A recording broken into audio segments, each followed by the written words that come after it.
CenturyLink Field? I thought that was Dwight Lowry. Mm-mm. Sean Lee. Well, he must have done it twice then, because it was Dwight. I think it was Dwight Lowry from Jacksonville, for sure. So he must have done it to a couple. Well, this was the signature one, the one that he did first, and it was incredible. That was a great block, and Cowboys fans were all pissed. I'm gonna Google it, so feel free to talk amongst yourselves. I mean, Sean Lee is their bell cow back there on defense. Unfortunately, he can't stay healthy. I mean, every single year he's easily a well, they signed him to a huge deal, and then he easily hurt himself last year, right, towards ACL. Something like that. I mean, the dude just cannot stay on the field, and so of course you don't have your team leader on defense, which is basically the Bobby Wagner. And so you're basically dealing with a pretty average Cowboys defense that can't get after the quarterback. And I will say that this is another good opportunity for the Seahawks offensive line as well too. I mean, he knocks the crap out of him.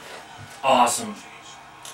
What's great about it is, especially when we're talking about the offensive line as well too. I mean, they just brought Jean-Pierre back. Well, yeah, and I wonder why. Why bring him back now? Is he more healthy and more physically able to do what they need him to do? I think it's consistency. I think what they're not. I remember that one. Yeah. But the one I'm talking about was more dramatic because it was on the line of scrimmage on the first play of the game.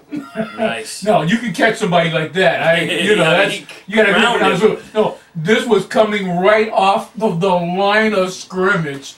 Bam! You guys are funny, man. And so, no, I do remember that though. So why do you think they added Lem now? Just consistency. They're not getting it at left guard. They're not getting it at right tackle. They're not getting it at center. These guys are not progressing the way that... God, I mean, Lem's been through the ringer with this franchise. Well, he signed an injury settlement. Then they brought him back, got released, brought him back. I mean, he reminds me of Don Dufek back in the day. Remember Don Dufek, special teams guru? Don Dufek. You remember him? You probably don't because you're too young, but he was a guy that was... He was on what they used to call the taxi squad, and he got cut and brought back every single year for like 4 straight years. Every year. Cut, brought back. Taxi squad, brought back. Yeah. Well, that's what Lem is. You know what you're going to get. He's consistent. He's not the greatest. He's also not the worst. And if you need some stability, he's there. Yeah. No, I'm glad they did. Yeah. And I'm glad he's physically up for the challenge. So here's the weird thing about this show.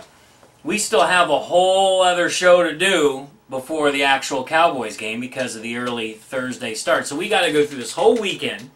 Right. And we've already had our fun with our Seahawks. So we get to Sunday and watch the Red Zone channel and have no game to look forward to. So what are the games we need to watch in the division?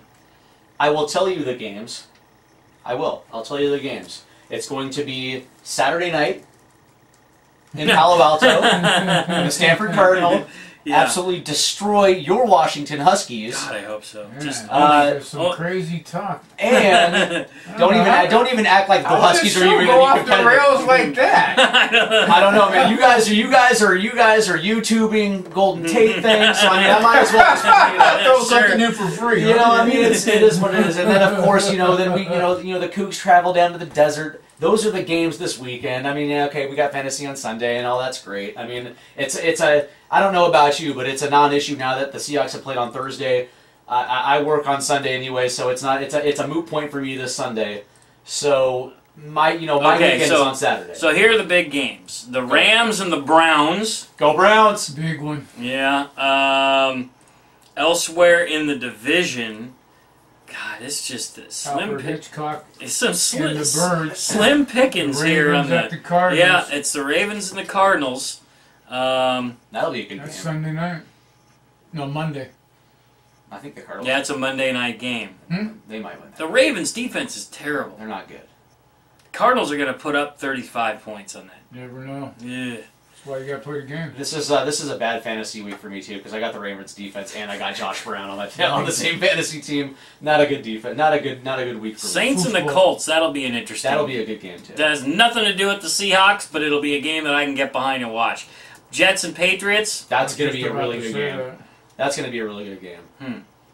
Think so? Yeah, I think the Patriots are going to kick the snot out of the Jets. Todd Bowles has got Jets teams playing You know how the Jets always sneak up on them about every 4 or 5 years. Right. Yeah. No, you're right, but this ain't the year. Tom Brady's still pissed about Deflategate. Every game it really isn't. Tom Brady's on a mission. And he wants to get back. Yeah. So it's been a decade since they went 16-0 in the regular season and lost in the Super Bowl, or 16-0. Yeah, close to. I think it was 08. There's some anniversary going on. I think Huh. he wants to go all the way back. I think he's going to get there. I think the Patriots are going to be back in the Super Bowl. Wow. I really do, and I just hope it's the Seahawks they're facing them. The Seahawks got to be their face. Well, man. If the Patriots get back, Seahawks got to get back because there's no better way. Now, for redemption than that. I know. It's one thing to get back and it's win. It's like a do-over. Oh man, you get back against a team and you lost to like that. That made it so sweet. I still think it's early in the AFC, but I don't see a team that's as good as the Patriots right now. I mean, this will be a very good test for the Patriots as well too, because I actually really do like the Jets. I think the Jets are playing pretty well. Defense is all right, but I'm not a big. Don't get me wrong. I'm not a big Chris fan. Ivory. Cougar. Yeah, there you go. I'm not a big fan of old boy from Harvard. The quarterback, Fitzpatrick. But Chris Ivory is really running the ball well. How do you not like Fitzpatrick? The dude's got a monster beard. He went to Harvard. Sucks. He's blowing every stereotype out of the water of an Ivy League guy. I love it. He sucks. That's why. He's in the NFL. Yeah, and dude. I can't say Fitzpatrick sucks. I'm going to say he's like every backup quarterback that I ever saw in the '80s that ended up being a starter and eventually either got lucky or didn't get lucky, and maybe he'll get lucky. You're talking the Mark Wilson for the Raiders. The Rich Gannons of Rich the world. Gannon, all those types. Steve Bono. He's exactly like those guys in my Elvis humble Gerbach. opinion. Yeah, like when he was in Buffalo, there was the excuse because obviously he was inexperienced and playing for a pretty bad team, but he was. You said there was he was inexperienced. I mean, he really had no experience, and he was starting for he was playing for a really bad Buffalo Bills team. And then he goes down to Houston, and that was actually a pretty good opportunity for him because you had Arian Foster, so you actually had. They should have kept him. Look at the garbage they have there now. But he had Andre Johnson and Arian Foster, and couldn't figure out a way to utilize both of them. Still better than what they have now. And now he's in New York, and he's got a pretty good offensive line and a pretty good running back, and. That's a pretty good combination. What are your dogs gonna do, Commando? As we wrap up this podcast, we'll always end on a little local note. Big game, Stanford Cardinal. Yeah, I want to know. Yeah, this week with no Jake Browning, they're gonna surprise you two Cougars and the rest of the Pac-12, as well as the college world of football. Go down there and compete, keep it close. Bring a victory back. Like when Stanford played here at CenturyLink Field, that was a shock the world kind of game. The Dogs won that one. Yeah, but that was shocking as you not calling it Seahawks Stadium. That was also a Husky team. You're gonna have to correct me every time. That was also that's the shock. That was also a Husky team that didn't have freshman or sophomore, just nothing but littered with underclassmen. That was a pretty heavily veteran squad that ran up against that Stanford team, and that was a pretty good Husky team. So I don't think that was as much as surprising as going down to Palo Alto to play this version of Stanford with a quarterback Jeff Lindquist, he's not really all that good. And damn, they beat him last year down at Stanford, man. I don't care about Stanford. Yeah, that was last year, man. I just think that Stanford's gonna run all over. Reggie Bush wanted to go to Stanford, by the way. They wouldn't let him in. Really? Idiots. Come on, that's what real schools do. They let the dumb people in that are good at athletics to improve their athletics status. Only reason I really will be rooting against the Huskies is because if Stanford wins and the Cougs beat Arizona, College game day might be coming to Pullman for the first time ever on Halloween. Imagine how crazy that's going to be, and I'm going to go. Trying to get me to root against the Huskies? You trying no, to do a I'm just telling you, like I could get behind my man Commando and hope his team does well, but I have an agenda that's. And I love the Cougars, man. And on top of it, and want them to do well, and would love for game day to be in Pullman for the first time in whatever you just said. And but it sounds like you're trying to talk me into going against No, my dogs. no. In fact, out. No. In fact, I mandate that anybody I know that's a Husky fan doesn't root for my Cougar. You're not allowed to root for my Cougars. Just not allowed to. People are always like, I'm going to root. No, you're not. You're not going to root for my Cougs. On top of what you just said, we'll be in sole possession of second place in the Pac-12 North. Behind Stanford.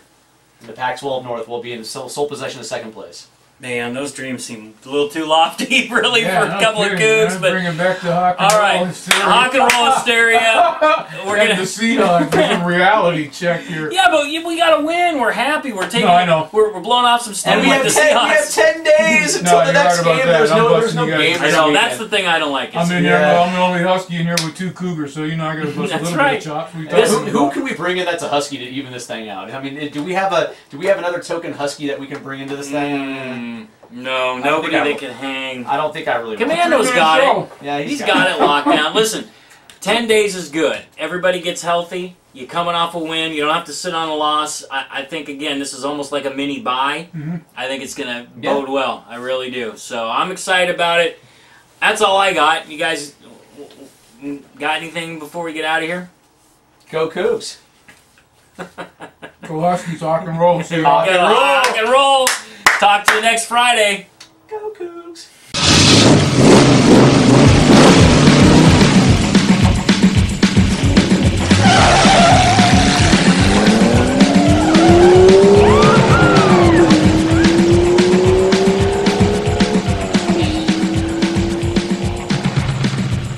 First rule of assassination: kill the assassin.